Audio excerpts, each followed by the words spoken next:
అపోస్తల కార్యాలు 13వ అధ్యాయం 6వ వచనం.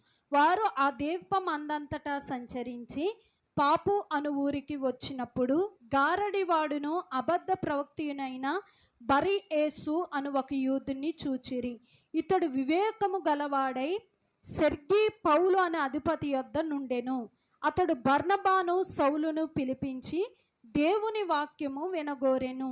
అయితే ఎలూమా అధిపతిని విశ్వాసము నుండి తొలగింపవలెనని యత్నము చేసి వారిని ఎదిరించెను. ఎలూమాను పేరునకు గాడడివాడని అర్థము. ఇక్కడ మనం చూస్తే ప్రియమైనటువంటి దేవుని జనాంగమా, మనకి ఎవరు కనబడుతున్నారంటే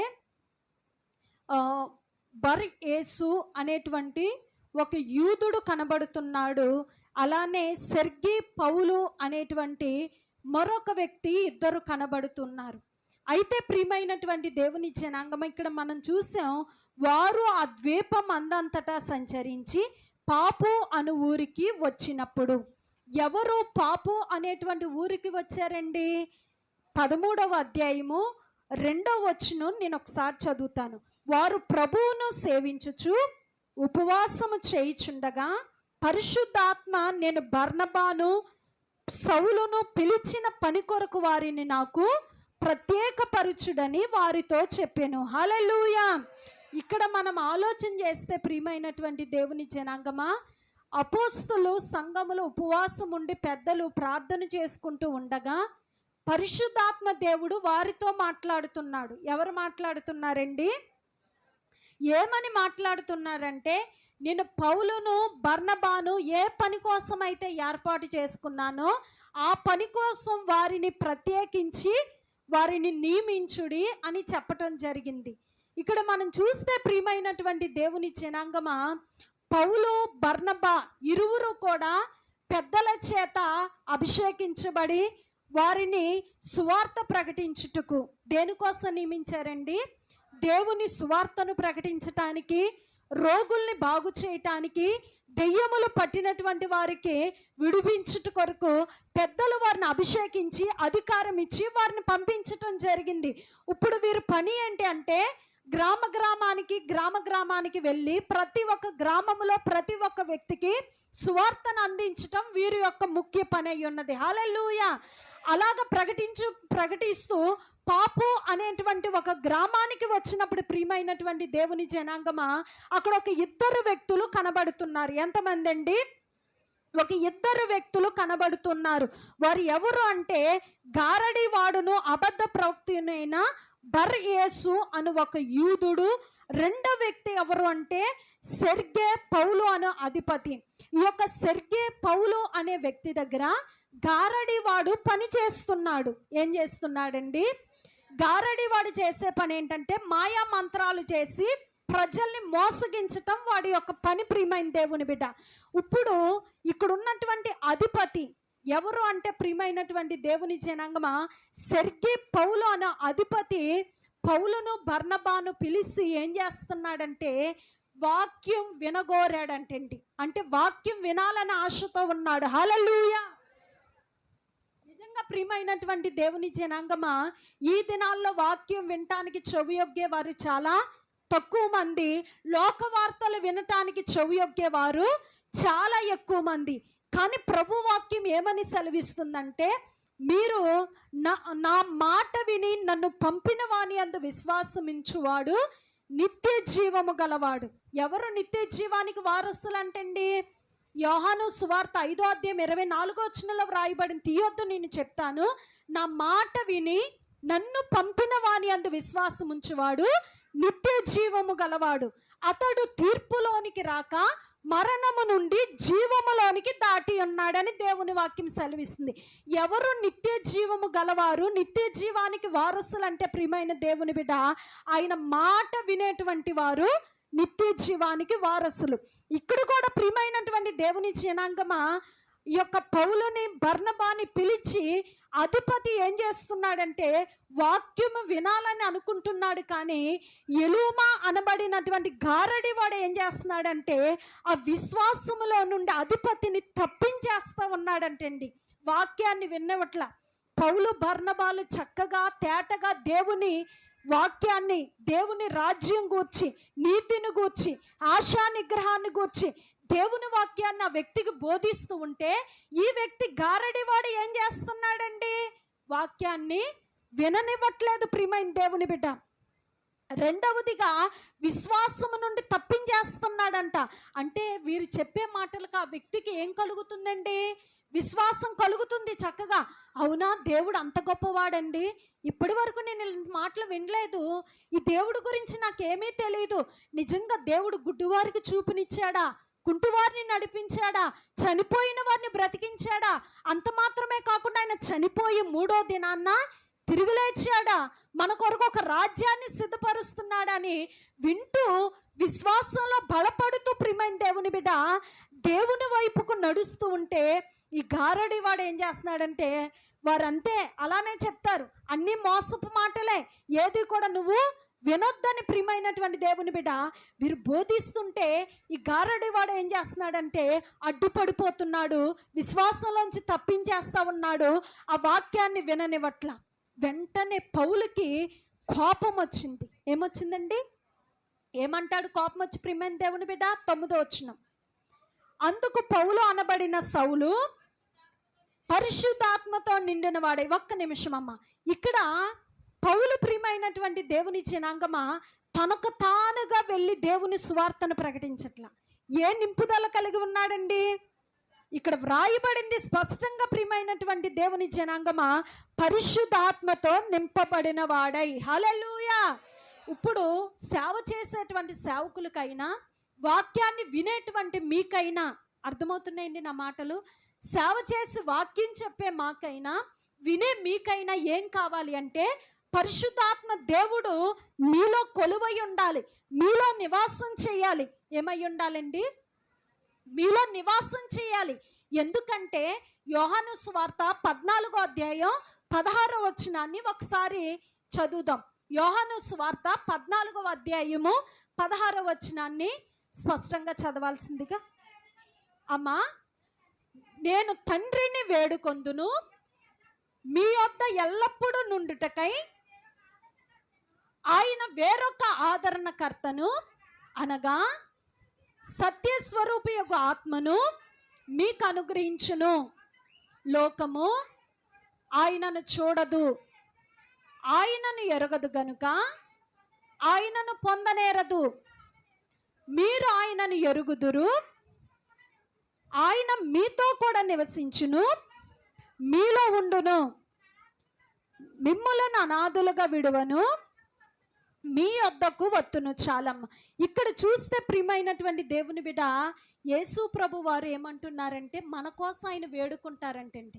ఏం చేస్తాడమ్మా?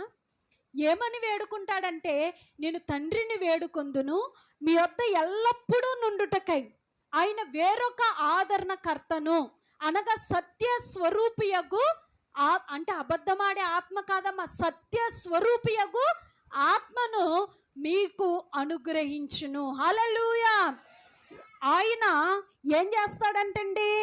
లోకము ఆయనను చూడదు, ఆయనను ఎరుగదు గనుక ఆయనను పొందనేరదు. నువ్వు పరిశుద్ధాత్మ దేవునిని ఎరిగి ఉంటేనే, నీలోనికి ఆహ్వానించుకుంటేనే ఆయన నీలోనికి వస్తాడు. నువ్వు ఆయనని ఎరగకపోతే ఆయన నీలోకి రాడమ్మా. నిజంగా కొన్నిసార్లు దేవుని ఆత్మ నింపుదల కలిగిన వారు లోకానికి ఎలా ఉంటారో తెలుసండి, వెర్రివారిలాగా కనబడతారు. మొట్టమొదటిగా పరిశుద్ధాత్మ దేవుడు ఎక్కడ ఉన్నప్పుడు దిగొచ్చాడండి తన ప్రజల మీదకి? ఎవరైనా చెప్పగలరా? మేడగదిలో ఉన్నప్పుడు వారందరూ ఒక చోట కూడి ప్రార్థన చేస్తూ ఉండగా బలముగా వీచు బలమైన గాలి వంటి ఒక ధ్వని ఆకాశము నుండి దిగి వచ్చి ఆ గదంతా నింపబడిందంటండి. ఆ సమయంలో అగ్ని జ్వాలల వంటి నాలుకలు విభాగింపబడి వానిలో ప్రతి వాని మీద వ్రాలగా వారందరూ దేవుని ఆత్మశక్తితో నింపబడ్డారు. హల్లెలూయా. వారందరూ కూడా ఒకరిని తృణీకరించి ఒకరిని ప్రేమించలా యేసయ్య, వారందరూ కూడా పరిశుద్ధాత్మతో నింపబడి భాషలతో మాట్లాడుతూ ప్రవచనాలు చెప్తూ దేవునిని గణపరుస్తుండగా చుట్టూ చూస్తున్నటువంటి వారు ఏమంటున్నారండి? వీరు క్రొత్త మద్యముతో నిండుకొని ఉన్నారు, వెర్రి మాటలు మాట్లాడుతూ ఉన్నారు, పొద్దు పొద్దుటే వీరు ఏం చేశారు, మందు తాగేశారని అపహాస్యం చేస్తూ ఉన్నాడు. అందుకనే దేవుని వాక్యంలో వ్రాయబడింది, 1 కొరింథీ పత్రిక 1వ అధ్యాయం 18వ వచనంలో, సిలువను గూర్చిన వార్త నశించుచున్న వారికి వెర్రితనము గాని రక్షించబడుచున్నటువంటి వారికి దేవుని శక్తి అయి ఉన్నది. హల్లెలూయా. ఏమై ఉన్నదండి? రక్షించబడేటువంటి మనకేమై ఉందంటే దేవుని శక్తి అయ్యింది. లోకానికి మాత్రం ఏమై ఉందండి? వెర్రితనమైంది. ప్రియమైనటువంటి దేవుని బిడ్డ, ఇప్పుడు పరిశుద్ధాత్మ శక్తి చేత నింపబడినటువంటి అపోస్తులు కూడా ఎలా చూస్తున్నారంటే తాగుబోతులుగా చూస్తున్నారు, వెర్రివారిగా చూస్తున్నారు. ఈ దినాన్ని కూడా మన పరిశుద్ధాత్మ నింపుదలలోనికి వచ్చినప్పుడు, ఆ పరిశుద్ధాత్మ దేవుని నింపుదలలో ఉన్నప్పుడు కొంతమంది ధారాళంగా ప్రార్థన చేస్తూ ఉంటారు, మరికొంతమంది భాషలతో మాట్లాడుతూ ఉంటారు, మరికొంతమంది దేవుణ్ణి అధికంగా స్తుతిస్తూ గణపరుస్తూ ఎక్కెక్కిపడి ఏడుస్తూ ప్రభువుని ఆరాధిస్తూ ఉంటారు. ఇదంతా ఏంటంటే దేవుని యొక్క ఆత్మ కార్యమై ఉన్నది. హల్లెలూయా. ఏ కార్యమండి? దేవుని యొక్క ఆత్మ కార్యమై ఉంది. ప్రియమైనటువంటి దేవుని బిడ్డ, చాలా మందికి మాకు ప్రవచన వరం ఉంటే బాగుండు, దర్శన వరం ఉంటే బాగుండు, ఏదో ఒక తలాంతు దేవుడు నాకు ఇస్తే బాగుండని ఎదురు చూస్తూ ఉంటామా? లేదండి, చెప్పాలి. ఎదురు చూస్తూ ఉంటాం. ప్రియమైనటువంటి దేవుని బిడ్డ, నువ్వు ఏ వరాన్ని పొందుకోవాలన్నా, నీకు ఏం కావాలంటే ప్రియమైనటువంటి దేవుని జనాంగమా, 1 కొరింథీ పత్రిక 12వ అధ్యాయము, 1 కొరింథీ పత్రిక 12వ అధ్యాయము 8వ వచనాన్ని చదువుకుందాం. 7వ వచనం నుండి. అయినను అందరి ప్రయోజనము కొరకు ప్రతి వానికి ఆత్మ ప్రత్యక్షత అనుగ్రహింపబడుచున్నది. యాలయనగా ఒకనికి ఆత్మ మూలముగా బుద్ధివాక్యమును, మరి ఒకనికి ఆ ఆత్మను అనుసరించి జ్ఞానవాక్యమును, మరి ఒకనికి ఆ ఆత్మ వలననే విశ్వాసమును, మరి ఒకనికి ఆ ఒక్క ఆత్మ వలననే స్వస్థపరచు వరమును, మరి ఒకనికి అద్భుత కార్యములు చేయ శక్తియు, మరి ఒకనికి ప్రవచన వరమును, మరి ఒకనికి ఆత్మల వివేచనయు, మరి ఒకనికి నానావిధ భాషలను, మరి ఒకనికి భాషలు అర్థము చెప్పు శక్తియు అనుగ్రహింపబడి ఉన్నవి. అయినను వీటన్నిటిని ఆత్మ ఒక్కడే తన చిత్తము చొప్పున ప్రతి వానికి ప్రత్యేకముగా పంచి ఇచ్చుచు కార్యసిద్ధి కలుగజేయుచున్నాడు. హల్లెలూయా. ఇక్కడ మనం చూస్తే ప్రతి మాటకి ముందు ఎవరు కనబడుతున్నారంటే ఆత్మ ద్వారానే ప్రవచించే శక్తి, ఆ ఒక్క ఆత్మ ద్వారానే భాషలు మాట్లాడేటువంటి వరం, ఆ ఒక్క ఆత్మ ద్వారానే భాషలకు అర్థము చెప్పువరం, ఆ ఒక్క ఆత్మ ద్వారానే నానా విధములైన అద్భుతములు చేయ శక్తియు, ఆ ఒక్క ఆత్మ ద్వారానే వివేచన. ప్రతి మాటకి మునుపు కూడా ఏం మాట ఉపయోగించబడిందండి? ఆత్మ అనేటువంటి మాట మనం చూస్తున్నాం. ఇప్పుడు ఒక వ్యక్తి దేవుని ఆత్మ చేత అయినా నింపబడాలి, దేవుని ఆత్మ చేత నింపబడలేదు అంటే దెయ్యపు ఆత్మ చేతనైనా నింపబడతాడు. ఏదో ఒక ఆత్మ చేత ఖచ్చితంగా నింపబడాలి. మనం అందరము దేవుని పరిశుద్ధాత్మ శక్తి చేత నింపబడుదుము గాక. దేవుని ఆత్మశక్తి చేత నింపబడిన వ్యక్తికి, దెయ్యపు ఆత్మశక్తి చేత నింపబడిన వ్యక్తికి చాలా వ్యత్యాసం ఉంటుంది. దేవుని ఆత్మశక్తి చేత నింపబడినటువంటి వ్యక్తి అందరికీ మేలు చేస్తాడు, మంచి మాటలు పలుకుతుంటాడు, దేవునికి ఇష్టమైనటువంటి కార్యాలు ఎల్లప్పుడూ చేస్తాడు. దెయ్యపు ఆత్మ కలిగినటువంటి వాడు అందరితోటి, ప్రియమైనటువంటి దేవుని బిడ్డ, విభేదాలు పెట్టుకుంటూ, గొడవలు పెట్టుకుంటూ, కుటుంబంలో కొన్ని నష్టాలు తెచ్చిపెడుతూ, మనశ్శాంతి లేకుండా ప్రియమైన దేవుని బిడ్డ తన దేహాన్ని తాను పాడు చేసుకుంటాడు. అది త్రాగుడు చేతైనా కావచ్చు, సిగరెట్ చేతైనా కావచ్చు, వ్యభిచారం జూదాల చేతైనా కావచ్చు.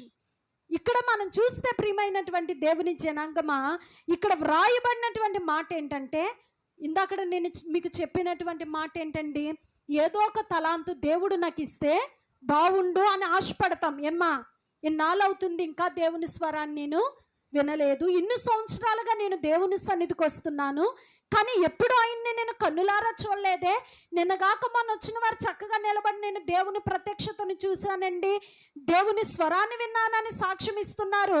మరి నేనెందుకు చూడలేకపోతున్నా, ఆయన స్వరాన్ని నేనెందుకు వినలేకపోతున్నానని చాలామంది అనుకుంటూ ఉంటారు.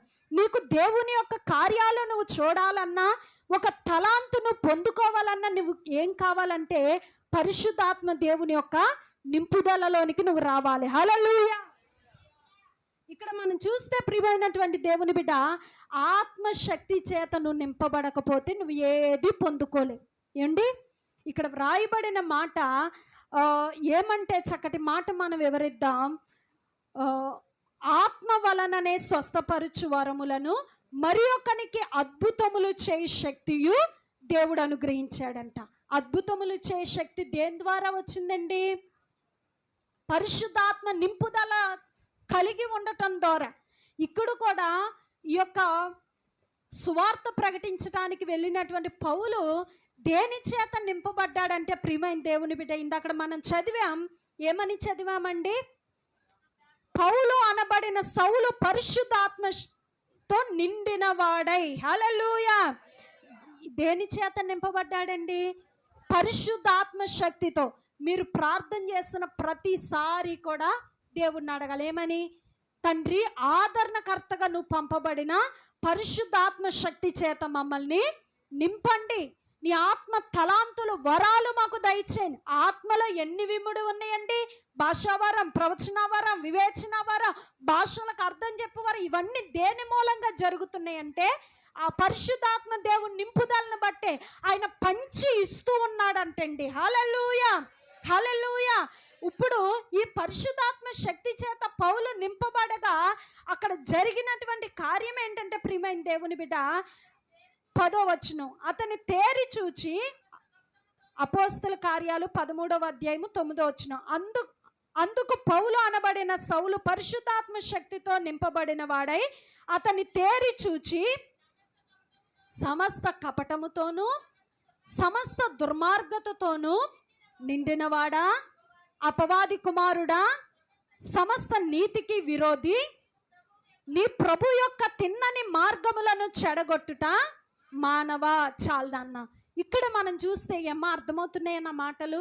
ఏమండి, వినాలి చక్కగా. కొంతసేపు నా వైపు చూస్తే నేను త్వరగా చెప్పి నేను ముగించేస్తాను. ఇక్కడ మనం చూస్తే ప్రియమైనటువంటి దేవుని జనాంగమా, పరిశుద్ధాత్మ శక్తి చేత పౌలు నింపబడి సువార్త ప్రకటించడానికి వెళ్ళాడు.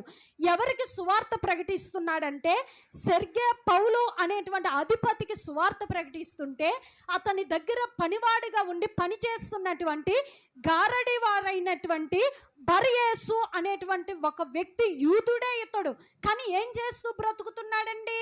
గారడీలు చేస్తూ ప్రజలందరినీ విభ్రాంతి పరుస్తూ మోసగిస్తూ ఉన్నాడు. ఈ వ్యక్తి అధిపతిని వాక్యం విన్నవ్వకుండా విశ్వాసంలో నుండి వెనక్కి లాగేస్తూ ఉంటే పౌలు వెంటనే ఏమంటాడంటే, ప్రియమైన దేవుని బిడ్డ, ఇక్కడ వ్రాయబడినటువంటి మాట చూస్తే అతన్ని తేరి చూసంటండి, కపటముతోనూ సమస్త దుర్మార్గముతో నిండినవాడా, అపవాది కుమారుడా, సమస్త నీతికి విరోధి. దేవుని వాక్యం విన్నవ్వకుండా పాడు చేసే ప్రతి వారిలో పని చేసేది ఏంటి అంటే దెయ్యపు ఆత్మ. దేవుని ఆత్మ అయితే నువ్వు దేవుని వాక్యం వినొద్దు అంటదంటారా? దేవుని వాక్యం వినటానికి ఇంకా నిన్ను త్వరపెడుతూ ప్రేరేపిస్తూ ఉంటుంది. ఒక సందర్భాన్ని మీతో పంచుకోవాలని ఆశపడుతున్నాను. వివాహమైనటువంటి కొత్తలో నా ఆత్మీయ జీవితం సామాన్యంగానే ఉంది. చర్చికి వెళ్ళటం రావటం అంతవరకే. కానీ అంతగా దేవునిలో ఐక్యమయ్యి ఆరాధించడం, ప్రార్థన చేయటం, అంత ఆత్మీయ లోతుల్లోకి వెళ్ళలేదు. ఎప్పుడు ఒక మాట గమనించండి, దేవుని యొక్క ఆత్మ నింపుదల కానివ్వండి, వాక్యపు లోతు ఎలా పోల్చబడిందంటే యేస్కేలు గ్రంథంలో వ్రాయబడి ఉంటుంది. యేస్కేలు గ్రంథం 47వ అధ్యాయము 3వ వచనాన్ని చదువుదాం. యేస్కేలు గ్రంథం 47వ అధ్యాయము 3వ వచనం, ఆ మనుష్యుడు కొలనూలు చేత పట్టుకుని తూర్పు మార్గమున బయలు వెళ్ళి 1000 మోరలు కొలిచి ఆ నీళ్ల గుండా నన్ను నడిపింపగా నీళ్లు చీలమండల లోతుండెను. ఆయన మరి 1000 మూరలు కొలిచి నీళ్ల గుండా నన్ను నడిపింపగా నీళ్లు మోకాళ్ళ లోతుండెను. ఇంకా ఆయన 1000 మూరలు కొలిచి నీళ్ల గుండా నన్ను నడిపింపగా నీళ్లు మొలలోతుండెను. ఆయన ఇంకను 1000 మూరలు కొలవగా నీళ్లు మిక్కిలి లోతై నేను దాటలేనంత నది కనబడెను. దాన్ని దాట వీలు లేకుండా ఏదవలసినంత నీరు గల నది అయ్యెను. హల్లెలూయా. నీరు అంటే దేనికి సాదృశ్యంగా ఉందండి అమ్మా? వాక్యానికి సాదృశ్యంగా ఉంది. పరిశుద్ధాత్మ నింపుదలకు కూడా సాదృశ్యంగా ఉంది. ఇప్పుడు ఆత్మీయ జీవితంలో కూడా ప్రారంభ దశ ఏ దశ అంటే ఏ దశ అండి? ఇక్కడ వ్రాయబడింది ఏంటంటే 1000 మూరలు కొలిచి చీల మండల లోతు. స్టార్టింగ్ స్టేజ్ ఏంటండి? చీల మండల లోతు. రెండవ స్టెప్ ఏంటంటే మోకాళ్ళ లోతు. ఆత్మీయ జీవితంలో లోతు మొదటేమో శీలమండల లోతు, రెండవది మోకాళ్ళ లోతు, మూడవది మొల లోతు, నాలుగవది ప్రియమైనటువంటి దేవుని జనాంగమా ఇక మునిగిపోయి ఇదే అంత ఇంకా సంపూర్తి అన్నమాట. సంపూర్ణంగా దేవుని వాక్యంతో లేకపోతే దేవుని ఆత్మ చేత నింపబడటం. ఇప్పుడు కూడా మనం ఆలోచన చేస్తే ప్రియమైనటువంటి దేవుని బిడ్డ, ఆత్మీయ జీవితంలో లోతులు అనేవి ఉంటాయా లేదండి? అంటే ఆత్మీయ జీవితంలో ప్రియమైనటువంటి దేవుని బిడ్డ అతడు పైకి వెళ్ళాడా, డౌన్ అయిపోతూ వచ్చాడండి? పైకి వెళ్ళాడు ప్రియమైనటువంటి దేవుని జనాంగమా. ఇప్పుడు కూడా నా వివాహమైనటువంటి కొత్తలో ఆదివారం వెళ్ళటం రావటం. ఏ లోతుల్లో ఉన్నాను? చీల మండల లోతులోనే ఉన్నా. మోకాళ్ళ లోతులో కూడా వెళ్ళాల. పుట్టింట్లో ఉన్నప్పుడు ఆదివారం చర్చికి వెళ్ళాలనిపిస్తే వెళ్తాం, లేకపోతే మానేసి ఇక్కలాట ఆడుకోవటం. ఆ టైం మరి ఆదివారం ఒకరోజే సెలవు వచ్చేది కాబట్టి నువ్వు వెళ్ళిపోమ్మ నేను వచ్చేస్తానని తలస్నానం చేసి చక్కగా రెడీ అయిపోయి అమ్మ వెళ్ళిపోయిన తర్వాత చక్కగా స్నేహితులతో కూర్చుని ఆడుకో. అట్లా ఉండేది ప్రారంభ దశ. పెళ్ళయిన తర్వాత అదే రీతిగా ఈరోజు నాకు చర్చికి రావాలనిపించట్లేదు, నేను రాననేసరికి పాస్టర్ గారు భయంకర కోపం వచ్చి కొట్టడానికి చెయ్యెత్తారు. అదే ఫస్ట్ టైం, అదే లాస్ట్ టైం నా మీద చెయ్యెత్తట. కొట్టలేదు కానీ అంటే దేవునికి దూరం అయితే పతనావస్థకు వెళ్ళిపోతామనే భయము ఆయనలో ఉంది. ఇంకంతే ఒకటే వణుకు భయంతో చర్చికి పరిగెత్తా. ఆ దినం వెళ్ళినటువంటి నా పరుగు ఈ రోజుకి ఆపలేదు. హల్లెలూయా. అలా ఉన్నటువంటి దినాలలో అప్పుడు ఎలా ఉండేదంటే ప్రారంభ దశ మీకు పరిశుద్ధాత్మ దేవుని సహాయం ఎందుకు కావాలి అనే దానికోసం నేను బోధిస్తున్నా. అర్థమవుతుందండి? ఇప్పుడు ప్రారంభ దశలో ఆత్మ నింపుదల నాకు లేదు, వెళ్దాంలే పాటలు అయిన తర్వాత వెళ్దాం, వాక్యానికి అందుకుందాంలే, ఇప్పుడే ఎందుకు వెళ్ళి కూర్చుని నడువు నొప్పి వచ్చేస్తుంది, వెళ్దాంలే అన్నట్టుగా ఇంట్లో వారు ఎంత త్వరపెట్టినా నేను ఆలస్యం చేస్తూ ఉండేదాన్ని. అయితే ఒక దినాన్న దేవుని ప్రార్థన చేస్తూ ఉండగా పరిశుద్ధాత్మ దేవుని నింపుదల నా మీదకి రావటం జరిగింది. బాగా ఎక్కెక్కి ఏడుస్తున్నాను. ఎందుకంటే పిల్లలు లేరు అనే కారణం చేత నాకు బాగా బాధ కలిగి బాగా ఏడుస్తూ ప్రార్థన చేస్తుంటే ఒక బలమైన శక్తి నా మీదకి దిగి రావటం జరిగింది. ఆ పరిశుద్ధాత్మ దేవుని శక్తి నా మీదకి దిగొచ్చినప్పుడు ఎలాంటి అనుభూతిని నేను పొందానంటే ఇక వాక్యమే ప్రార్థన, వేరేం రావట్లా. వాక్యం ప్రార్థన ఏంటమ్మా అంటే, ప్రభువా అడవిలో సింపుల్ అయిన లేమి గలవై ఆకలి కొన్ని కానీ నన్ను నమ్మిన వారికి ఏ మేలు కొదువై ఉండదు అంటున్నా కదా. మాకు ఏ మేలు కొదువై ఉండదు. రాత్రి వేళ కలుగు భయముకైనా, పగటి వేళ ఎగురు బాణముకైనా, చీకటిలో సంచరించి తెగులకైనా, మధ్యాహ్నం అందు పాడు చేయు రోగముకైనా భయపడవు అంటున్నా కదా మమ్మల్ని. ఇంకంతా కూడా ప్రార్థన గంటన్నర సేపు ఏకదాటిగా చేశాను. అంత వాక్యాలే. అంతకు మునుపు అంత వాక్యంతో చేసిన అనుభవం నాకు లేదండి. ఈ విషయాలు మీకు అవసరం కాబట్టి చెప్తున్నాను. నాకు ఇన్ని వాక్యాలు వచ్చు అని కూడా నాకు అప్పుడే తెలిసింది. ఎప్పుడో చదివి మర్చిపోయిన వాక్యాలు కూడా ఆత్మదేవుడు నాలోనికి వచ్చేసరికి వాక్యాన్ని నా ద్వారా నోటంట పలికించటం, ప్రార్థన చేపించటం. మీకు జ్ఞాపకం ఉందో లేదో తెలియదు, పలుమార్లు నేను చెప్తూనే ఉంటాను. రోమాపత్రిక 8వ అధ్యాయం 26వ వచనంలో వ్రాయబడింది, అట్టువలనే ఆత్మయు మన బలహీనతలను ఎరిగి. మన బలహీనతలు ఎవరు ఎరుగుతారంటండి? ఆత్మదేవుడు మన బలహీనతలను ఎరిగి ఉచ్చరింప శక్యము కాని మూలుగులతో ఆత్మ తానే మన పక్షాన విజ్ఞాపన చేస్తాడంట. మనలో విజ్ఞాపన చేసేది ఎవరండి? ఆత్మదేవుడు మన బలహీనతలు ఎరిగి. ఏం బలహీనత? బలంగా ప్రార్థన చేయలేం మనం అనే బలహీనత ఎవరికి తెలుసు అంటమ్మా? ఆత్మదేవుడికి తెలిసి మనలో ఉండి విజ్ఞాపన చేస్తాంట. ఆ సమయంలో నేను పరిశుద్ధాత్మ దేవుని అభిషేకాన్ని పొందుకున్నప్పుడు ఆత్మదేవుడే నాలో ఉండి విజ్ఞాపన చేస్తున్నాడు కాబట్టి ఈ భూ సంబంధమైన మాటలు రావట్లా. ఏంటి నా నోటంట వచ్చేదంటే వాక్యమే ప్రార్థన రూపంలో. హల్లెలూయా. ఆ సమయంలో ప్రియమైన దేవుని బిడ్డ, అంతకు మునుపు ఎలా ఉండేదాన్నండి, వెళ్దాంలే పాటలు అయిన తర్వాత నిదానంగా వెళ్దాం వాక్యానికి అన్నట్టుండేదాన్ని. కానీ ఇప్పుడు పరిశుద్ధాత్మ దేవుని శక్తి నన్ను కమ్ముకుని నింపబడిన తర్వాత నేను నా ఇంటి వారిని త్వరపెట్టడం మొదలు పెట్టాను. హల్లెలూయా. టైం అయిపోతుంది, ఇంకెంతసేపు, టైం అయిపోతుంది, త్వరగా వెళ్దాం దేవుని మందిరానికి, పాటలు అయిపోతున్నాయని. ఒకవేళ పొరపాటున ఆరాధన అయిపోయిన తర్వాత వెళ్తే మనశ్శాంతి ఉండేది కాదు. ఇప్పుడు ప్రియమైనటువంటి దేవుని జనాంగమా, అంతకు మునుపు లేనటువంటి కార్యం ఆ తర్వాత దినాల్లో నాలో ఈ మార్పు రావటానికి కారణం ఎవరండి? పరిశుద్ధాత్మ దేవుడు. అంతకు ముందు నాలో లేడు కాబట్టి నా మనసు ఎలా ఉందంటే దేవుని కార్యాల విషయంలో ఆసక్తి లేదు. కొంతమంది అనుకుంటారు, వీరే ఎందుకు దేవుని పని అంటే పడి పడి చేస్తారు, దేవుడి పని ప్రార్థన అంటారు, ఆదివారం ప్రార్థన అంటారు, శుక్రవారం ప్రార్థన అంటారు, ఎందుకు వీరికి ఓకే ఇంత తపన అని చాలామంది అంటుంటారు. ఎవరు ఆ తపన కలిగి ఉంటారో తెలుసండి? పరిశుద్ధాత్మ దేవుని నింపుదల కలుగుంటే ఇక్కడ ప్రార్థన జరుగుతుంటే ఇంటికాడ కుదురుగా కూర్చోలేరండి వారు. ఎప్పుడు వెళ్దాం దేవుని సన్నిధికి?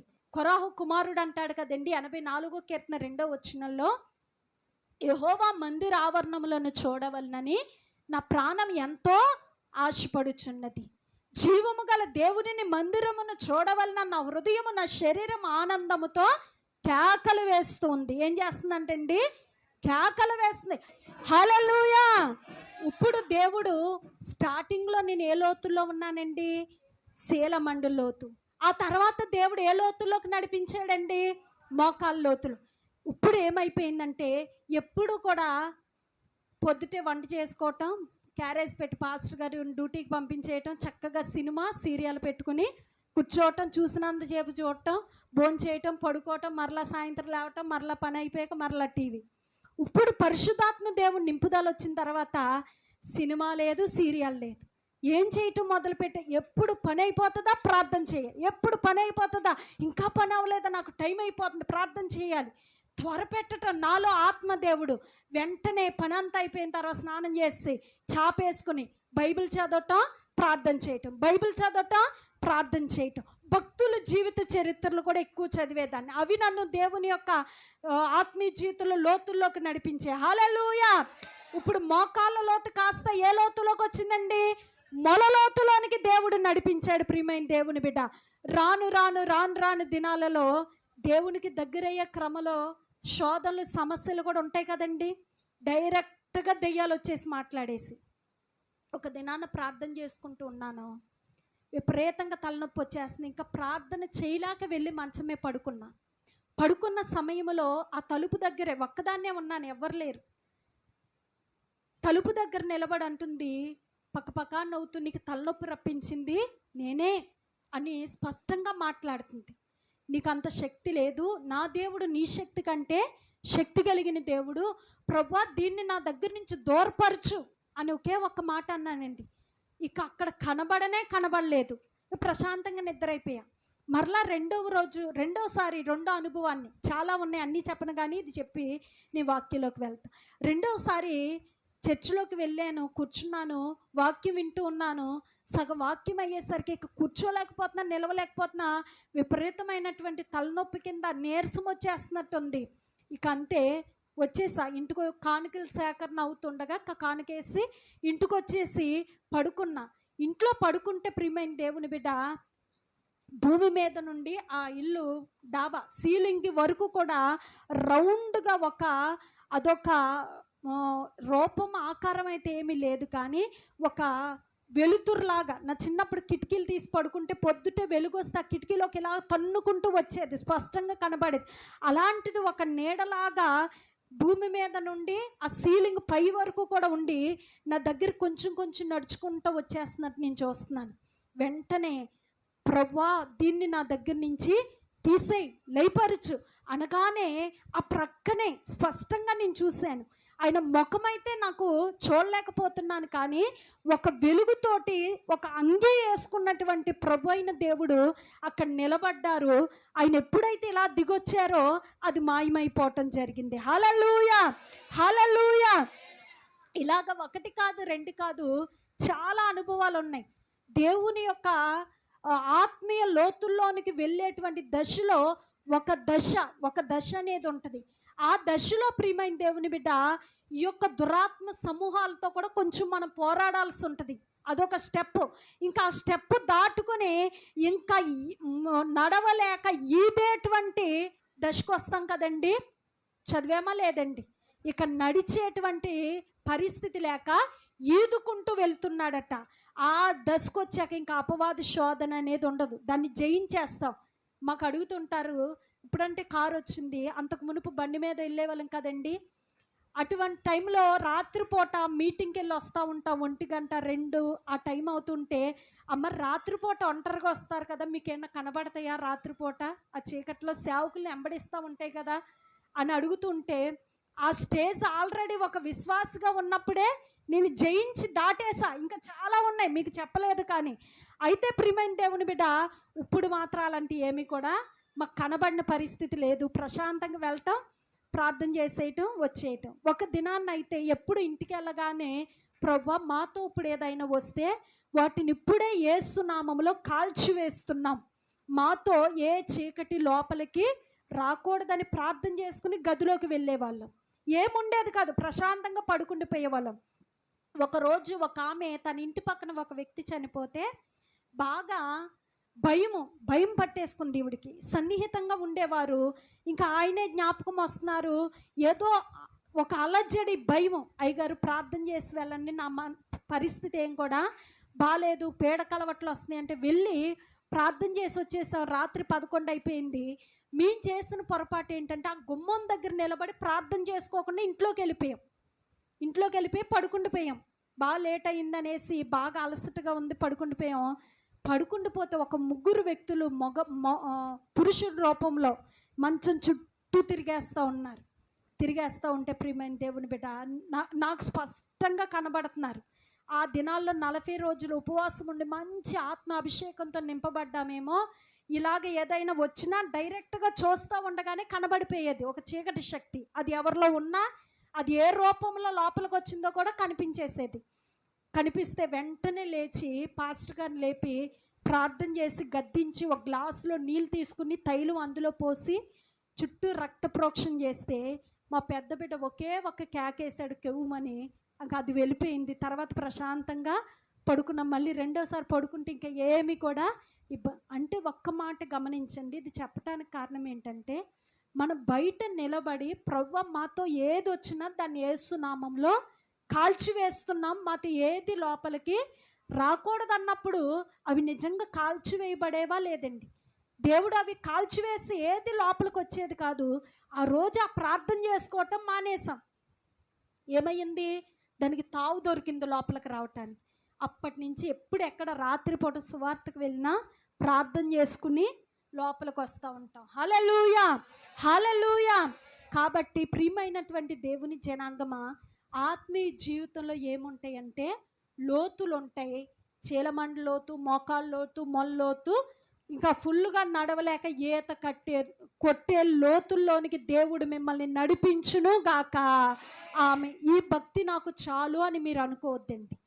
వారానికి ఇప్పుడు ఒకరోజు ఉపవాసం ఉంటున్నావేమో, వచ్చే సంవత్సరం దాన్ని ఇంకా కొంచెం అధికం చేసుకో, 2 రోజులు ఉండటం, లేకపోతే నెలకొచ్చి ఒక 3 రోజులు ప్రత్యేకించి దేవుని సన్నిధిలో గడపటం. ఈ రోజు నువ్వు రోజు 1 అధ్యాయమే వాక్యం చదువుతున్నావేమో, మరలా వారంలో 2 అధ్యాయాలు, మరలా నెలలో ఒక 5 అధ్యాయాలు, 10 అధ్యాయాలు. ఈ విధంగా ఏం చేయాలంటే ఆత్మీయ జీవితాన్ని పెంపారు చేసుకుంటూ ఉండాలి. హల్లెలూయా. చాలామంది ఉన్న దాంట్లో నుంచి దినాల్లో ఏం చేస్తున్నారంటే దిగిపోతున్నారు, పైకి వెళ్ళాల్సింది పోయి డౌన్ అయిపోతున్నారు. కానీ ప్రియమైన దేవుని బిడ్డ, ఎప్పుడు కూడా నువ్వు పైకి వెళ్తూనే ఉండాలి, కానీ డౌన్ అయిపోవటానికి వీల్లేదు. హల్లెలూయా, హల్లెలూయా. ఇక్కడ కూడా ప్రియమైనటువంటి దేవుని బిడ్డ, ఇప్పుడు అపోస్తుడైనటువంటి పౌలు ఏం చేశాడండి? పరిశుద్ధాత్మ దేవునితో నింపబడి వాక్యము నుండి తప్పిస్తున్నటువంటి అధిపతిని, విశ్వాసము నుండి తప్పించేస్తున్న ఆ గారడి వారిని గద్దించాడు. ఏమని గద్దించాడండి? ఇదిగో ప్రభు తన చెయ్యి నీ మీద ఎత్తి ఉన్నాడు, నీవు కొంతకాలము గ్రుడ్డివాడవై సూర్యుణ్ణి చూడకుందువని చెప్పాను. వెంటనే మబ్బును చీకటి అతన్ని కమ్మెను గనుక అతడు తిరుగుచు ఎవరైనా చెయ్యి పట్టుకుని నడిపింతురాని వెదకుచుండెను. అంతటా అధిపతి జరిగిన దానిని చూచి ప్రభు బోధకు ఆశ్చర్యపడి విశ్వసించెను. హల్లెలూయా! ఏమ్మా, ఇక్కడ అధిపతి చక్కగా వాక్యాన్ని వింటూ దేవుని వైపు తన హృదయాన్ని త్రిప్పుకుంటూ ఉంటే ఈ గారడివాడు ఏం చేస్తున్నాడండి?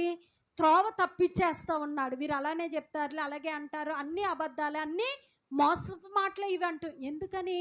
ఈ వ్యక్తి ఒకవేళ యేసు ప్రభుని అంగీకరిస్తే ఈ గాడరీలు గట్ట చేయటానికి ఇతడికి అవకాశం ఇవ్వడు. కాబట్టి ఇతను పోస్ట్ ఎక్కడ ఊడిపోద్దో అని ప్రియమైన దేవుని బిడ్డ అతన్ని వాక్యం వినివ్వకుండా ఏం చేస్తున్నాడండి? గలిబిలి చేస్తూ ఉన్నాడు. అందుకు ఇక్కడ పేరు పెట్టాడు ఏంటంటే, కపటముతో సమస్త దుర్మార్గతతో నిండినవాడా, అపవాది కుమారుడా, సమస్త నీతికి విరోధి. ఈ ఆత్మచేత నింపబడి అతడు గారడీలు చేస్తున్నాడంటండి. అపవాది కుమారుడా అంటున్నాడు ప్రియమైన దేవుని బిడ్డ. వాడి నిజస్థితి ఎవరు బయట పెట్టారంటే పౌలు భక్తుడు బయట పెట్టాడు. వెంటనే ప్రియమైన దేవుని బిడ్డ అతన్ని గద్దించాడంటండి. ప్రభు తన చెయ్యి నీ మీద ఎత్తి ఉన్నాడు, నువ్వు కొంతకాలము గ్రుడ్డివాడవై సూర్యుణ్ణి చూడకుందువని చెప్పాను. వెంటనే ఏమైపోయాడండి? అతని కన్నులకు మబ్బు కమ్మేసి గ్రుడ్డివాడైపోయాడంటండి. నిజంగా ప్రియమైనటువంటి దేవుని జనాంగమా, దేవుడు తన సేవకులకు అధికారం ఇస్తాడంటే దేవుడు తన్ని నమ్మకంగా యథార్థంగా సేవించే వారికి అధికారం ఇస్తాడు. ఇందాక చదివాం కదండి, ఆ ఒక్క ఆత్మ ద్వారానే స్వస్థపరచు వరం, ఆ ఒక్క ఆత్మ ద్వారానే అద్భుతములు చేయి శక్తి. ఇక్కడ పౌలు పొందుకున్నాడా లేదండి? పొందుకున్నాడు ప్రియమైనటువంటి దేవుని జనాంగమా. కాబట్టి ఇతడు ఒక మాట అన్నాడు అంతే, దేవుడు నీ మీద చెయ్యెత్తాడు, నువ్వు గ్రుడ్డువాడవైపోదుగాక, కొంతకాలము సూర్యుణ్ణి చూడకుందుగాక అన్నాడు. ఆ నోటంట మాట ఎప్పుడైతే రిలీజ్ అయిందో ప్రియమైన దేవుని బిడ్డ వెంటనే చీకటి అతని కన్నులకి కమ్మేసి గ్రుడ్డువాడైపోయాడంట. ఇప్పుడు ఈ కార్యాన్ని చూసినటువంటి అధిపతి విశ్వాసం ఇంకా బలపడిపోయింది. ఏమైపోయిందమ్మా? ఇంకా బలపడిపోయింది. ఏంటి, ఈయన మాట ఎప్పుడైతే పలికాడో వెంటనే ఆ వ్యక్తి ఇప్పుడు దాకా చక్కగా చూసేవాడు కానీ గ్రుడ్డువాడైపోయాడా? వీరు చెప్పేటువంటి ఆ యేసుక్రీస్తు ప్రభు సామాన్యుడు కానే కాదు, చాలా గొప్పవాడని ప్రియమైన దేవుని బిడ్డ అధిపతి ఆశ్చర్యపడి విశ్వసించాడంటండి. ఎవరిని విశ్వసించాడు? యేసుక్రీస్తు ప్రభు వారిని విశ్వసించటం జరిగింది. హల్లెలూయా, హల్లెలూయా. ఇప్పుడు ఆలోచన చేస్తే ప్రియమైనటువంటి దేవుని జనాంగమా, ఈ ప్రభు అయినటువంటి దేవుడి మాటలన్నీ మన ఎదుట పెట్టడానికి కారణం ఏంటంటే మనం దేవుని వాక్యాన్ని వింటూ అనేక మందికి వినిపించటం ద్వారా ఏమవుతామంటే దీవించబడతాం, ఆశీర్వదించబడతాం. దేవుడు అంటున్నాడు, మీరు చెవియొగ్గి నా యొద్దకు రండి. ఎలా రావాలంటండి దేవుని సన్నిధికి? చెవియొగ్గి మీరు నా యొద్దకి రండి, వినిన ఎడల మీరు బ్రతుకుదురు. హల్లెలూయా. మనం బ్రతకాలి, బ్రతుకుతున్నాం కదండి. వాక్యం విన్నవారు కూడా బ్రతుకుతున్నారు కదంటే బ్రతుకుతున్నారు. కానీ మనలో బ్రతికేది ఆత్మదేవుడు బ్రతికి ఉంటాడు. వాక్యం అనేది లేకపోతే ఆత్మీయ జీవితం ఏమైపోతుందండి? చచ్చిపోతుంది ప్రియమైనటువంటి దేవుని బిడ్డ. అప్పుడు నీలో సంతృప్తి, సంతోషం అనేది ఉండనే ఉండదు. ఈరోజు మనం దేవుని వాక్యాన్ని వింటూ ఉండగా మనలో ఉన్న ఆత్మదేవుడు ఏం చేస్తున్నాడండి? పరవశిస్తూ, సంతోషిస్తూ మనల్ని ఉజ్జీవింపజేస్తూ ఉన్నాడు.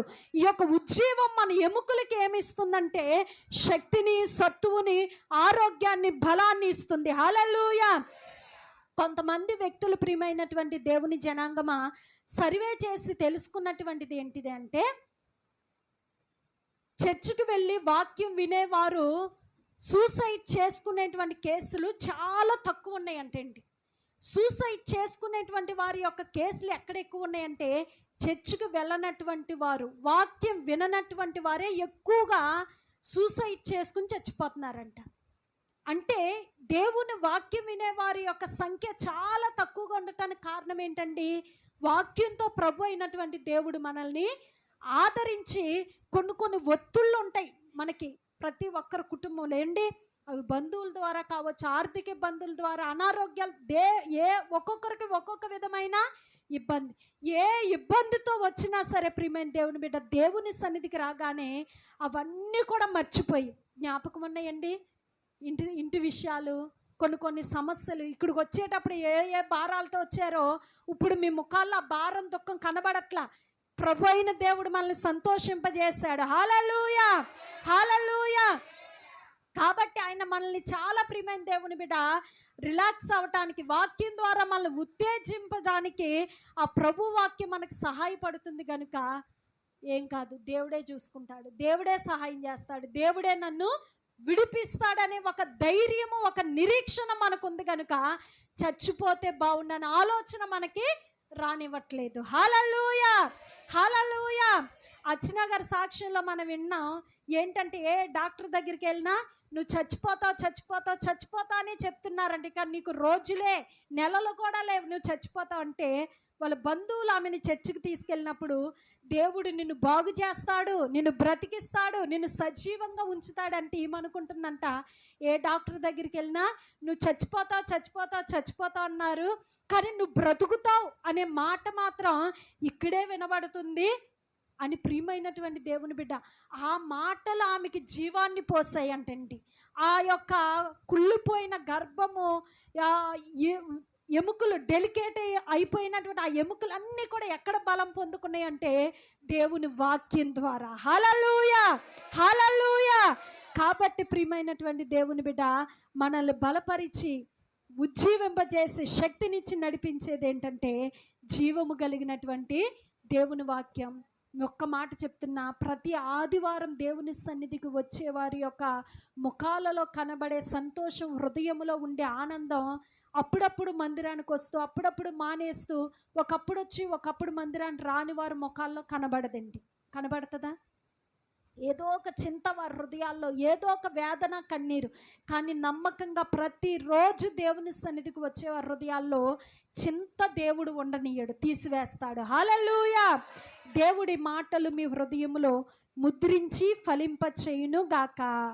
ఆమేన్. చిన్న ప్రార్థన చేసుకుందాం. మహాపరిశుద్ధుడా, నీకు వందనాలు, స్తుతులు, స్తోత్రాలు చెల్లిస్తున్నాను. నువ్వు గొప్ప దేవుడు, శక్తిమంతుడు, సజీవుడు, నువ్వు ఉన్నవాడు అనువాడు ప్రభువా. అయ్యా నీ పాదాలకే స్తోత్రాలు. అయ్యా నీ బిడ్డలు నాన్న నీ వాక్యం విన్నారు, మీరు నా నోట నుంచిన మాటలు నీ బిడ్డల మధ్య విత్తాను. ఎవరితో ఏ రీతిగా మాట్లాడారో నాకు తెలియదు, కానీ ప్రతి ఒక్కరిని మీరు ఆదరించండి, వారి కన్నీరు తొడవండి, వారి వేదనకి ముగింపు పలకండి ప్రభువా. సమస్యలను వారికి బలమును దయచేయండి, శక్తిహీనులకి బలాభివృద్ధిని అనుగ్రహించండి. నీ కార్యాలు వారి జీవితాల్లో జరుగునుగాక తండ్రి. నిశ్చయముగా తండ్రి నీ సంరక్షణలో, నీ కావలిలో బిడ్డలు ఉండాలి, వర్ధిల్లాలి, తేజరిల్లాలి. నీ వెలుగులో సహాయం చేసి నీ వాక్యం దుష్టుడు వచ్చి ఎత్తుకొని పోకుండగా బిడ్డల హృదయాలు నాటబడి దాన్ని అనుసరించి నడుచుకోవటానికి సహాయం చేయమని యేసు పరిశుద్ధ నామములో అడిగి వేడుకొంచున్నాము తండ్రి. ఆమేన్, ఆమేన్. ప్రభు నామానికి మహిమ కలుగును గాక. ఆమేన్.